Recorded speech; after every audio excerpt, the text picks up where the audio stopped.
Hi நமஸ்தே, நான் உங்க friend Jaya Srinivasan. Welcome to veggies recipe.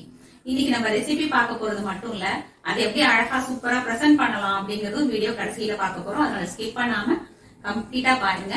இன்னைக்கு நம்ம பார்க்கக்கூடிய ரெசிபி வந்து சில நாள் நமக்கு தோணும் இல்லையா, லைட்டா சாப்பிடலாம் அப்படின்னு. அந்த மாதிரி ஒரு ரெசிபி. சில சமயம் நம்ம சாப்பிட்டதுக்கு அப்புறம் மனசுக்கு அப்படியே சாட்டிஸ்பாக்சனா இருக்கும் பாருங்க. அந்த மாதிரி ஒரு ரெசிபி பாலக் தால். பாலக் கீரை யூஸ் பண்ணி ஒரு தால் பண்ண போறோம், நார்த் இந்தியன் ஸ்டைல்ல. இந்த தால் நீங்க காலைல ப்ரிப்பேர் பண்ணி வச்சிட்டீங்க அப்படின்னு சொன்னா, ஆபீஸ் கோயரா இருக்கீங்கன்னா மத்தியானம் நீங்க லஞ்சுக்கும் எடுத்துட்டு போகலாம். நைட் வந்துட்டு சூடா ஒரு சப்பாத்தி பண்ணிட்டீங்க அப்படின்னா நைட் டின்னரும் நீங்க முடிச்சிடலாம். ரொம்ப ஈஸியா இருக்கும். வாங்க எப்படி பண்றதுன்னு பார்க்கலாம்.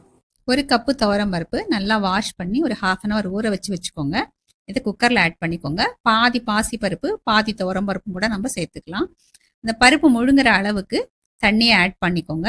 1/4 டீஸ்பூன் மஞ்சத்தூளும் 1 டீஸ்பூன் ஆயிலும் ஆட் பண்ணிக்கோங்க. பருப்பு நல்லா வேகும். 2 மீடியம் சைஸ் தக்காளியை கட் பண்ணி வச்சுக்கோங்க. ஒரே ஒரு பச்சை மிளகாயை ஸ்லிட் பண்ணி வச்சுக்கோங்க. ஒரு மீடியம் சைஸ் வெங்காயத்தை கட் பண்ணி வச்சுக்கோங்க. எல்லாத்தையும் இந்த குக்கர்ல ஆட் பண்ணிடுங்க. பாலக்கீரையை நல்லா வாஷ் பண்ணி பொடியா கட் பண்ணி வச்சுக்கோங்க. நான் ஒரு 1/2 கட்டு கீரை எடுத்துட்டு இருக்கேன். இதையும் வந்து குக்கர்ல ஆட் பண்ணிக்கோங்க. இப்போ கீரை நிறைய இருக்கிற மாதிரி இருக்கும். வெந்ததுக்கு அப்புறம் கரெக்ட் ஆயிடும். கேஸ்ல வச்சு 4-5 விசில் வர வச்சு எடுத்துக்கலாம். பருப்பு நல்லா குழைவா அப்பதான் வேகும். இப்போ 5 விசில் வந்தாச்சு. ப்ரெஷர் ரிலீஸ் ஆகிறதுக்குள்ள நம்ம பருப்புக்கு தாளிச்சிடலாம். ஒரு கடாயில் 1 டீஸ்பூன் நெய்யும் 1 டீஸ்பூன் ஆயிலும் ஆட் பண்ணிக்கோங்க. 2 டீஸ்பூன் நெய்யாக கூட நம்ம ஆட் பண்ணிக்கலாம். சூடானதுக்கப்புறம் 1 டீஸ்பூன் ஜீரகமும் 1/4 டீஸ்பூன் பெருங்காயமும் ஆட் பண்ணி இது நல்லா பொரிய விடணும். ஒரே ஒரு பச்சை மிளகாயை 2ஆ உடைச்சி ஆட் பண்ணுங்க. லேசாக வதக்கி கொடுத்துருங்க. ஒரு மீடியம் சைஸ் வெங்காயத்தை பொடியாக கட் பண்ணி இதையும் ஆட் பண்ணிடுங்க. இதுவும் நல்லா கண்ணாடி பதத்துக்கு வதக்கி கொடுங்க. வெங்காயம் பாதி வதங்கியாச்சு. இப்போ வந்து பொடியாக கட் பண்ணி வச்சுக்கிற 2 பல்லு பூண்டு ஆட் பண்ணி சேர்த்து நல்லா வதக்கி கொடுத்துருங்க. இப்போ மஞ்சத்தூள் ஒரு 1/4 டீஸ்பூனும், உப்பு ஒரு டேஸ்ட்டுக்கு தகுந்த மாதிரி, மல்லித்தூள் 2 டீஸ்பூன், ஜீரகத்தூள் 1/2 டீஸ்பூன், மிளகாத்தூள் 1 டீஸ்பூன் ஆட் பண்ணி மசாலா தீயாமல் நல்லா வதக்கி கொடுத்துருங்க. ஸ்டவ் சிம்மில் வச்சுக்கோங்க. ஒரு தக்காளி கட் பண்ணி வச்சுருக்கேன். இப்போ அதை ஆட் பண்ணிவிட்டு நல்லா வதக்கிடலாம். கொஞ்சமாக தண்ணி ஆட் பண்ணிக்கலாம். இந்த மசாலாவும் நல்லா வதங்கணும். தக்காளியும் வந்து நல்லா சாஃப்ட் ஆகணும். தண்ணியை ஆட் பண்ணிட்டு நல்லா மிக்ஸ் பண்ணிடலாம். மசாலா நல்லா வதங்கியாச்சு. தக்காளி நல்லா சாஃப்ட் ஆயாச்சு. நம்ம குக்கரில் வெந்திருக்கு இல்லையா, அந்த பருப்பை எடுத்து இப்போ நம்ம இதில் ஆட் பண்ணிக்கலாம். குக்கர் ப்ரெஷர் ரிலீஸ் ஆயாச்சா செக் பண்ணி பார்த்துட்டு குக்கர் மூடியே திறந்துடலாம். குக்கரில் பருப்பு கீரை எல்லாமே நல்லா குழைவாக வெந்திருக்கு. கரண்டியால் நல்லா மசிச்சு விட்டுக்கலாம். கீரையை நல்லா மசிச்சிட்டோம்.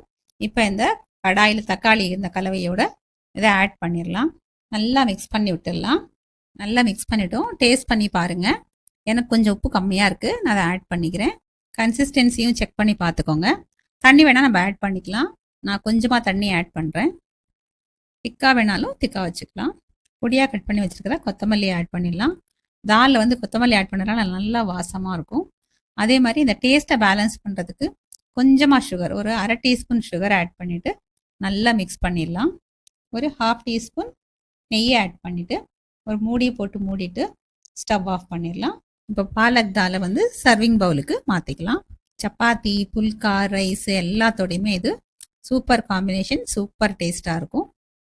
நம்ம பண்ணியிருக்கிறது ஒரு சிம்பிளான பாலக் தாலாக இருந்தால் கூட நம்ம வீட்டுக்கு கெஸ்ட் வராங்கன்னு வச்சுக்கோங்களேன், அவங்களுக்கு ஒரு ஸ்பெஷல் வேலை எப்படி நம்ம இதை ப்ரெசென்ட் பண்ணலாம் அப்படின்னு சொல்லி காமிச்சிருக்கேன் பாருங்க. இந்த மாதிரி மெத்தடில் உங்கள் வீட்டுக்கு வரக்கூடிய ஸ்பெஷல் கெஸ்ட்டு அவங்களுக்கு சர்வ் பண்ணி பாருங்க. இது சப்பாத்தியோடையும் சர்வ் பண்ணலாம், ரைஸோடையும் சர்வ் பண்ணலாம். அப்படிங்கும்போது ரொம்பவே நல்லா இருக்கும். இதோட ஒரு ஸ்வீட் ஏதாவது ஒரு அப்பளம் அப்படி இருந்தாலே போதுமானது. கெஸ்ட் மட்டும் இல்லை, உங்கள் வீட்டு குழந்தைங்களும் கூட இந்த மாதிரி நீங்கள் சர்வ் பண்ணீங்க அப்படின்னா கீரையை சாப்பிடாத குழந்தைங்க கூட கண்டிப்பா விரும்பி சாப்பிடுவாங்க. ரெசிபி பார்த்துட்டீங்க. கண்டிப்பா இதே மாதிரி ப்ரிப்பேரும் பண்ண போறீங்க, இதே மாதிரி ப்ரெசென்ட்டும் பண்ண போறீங்க. எனக்கு ஒரு கமெண்ட்டை சொல்லுங்க எப்படி உங்களுக்கு இருந்தது அப்படின்னு சொல்லிட்டு. சேனலை சப்ஸ்கிரைப் பண்ணுங்க, எனக்கு மோட்டிவேஷனா இருக்கும். லைக் பண்ணுங்க, ஃப்ரெண்ட்ஸ் அண்ட் ஃபேமிலியோட ஷேர் பண்ணுங்க. பெல் ஐகானை கிளிக் பண்ணுங்க. டெய்லி நம்ம மீட் பண்ணி பேசிட்டே இருக்கலாம். தேங்க்ஸ் ஃபார் வாட்சிங்.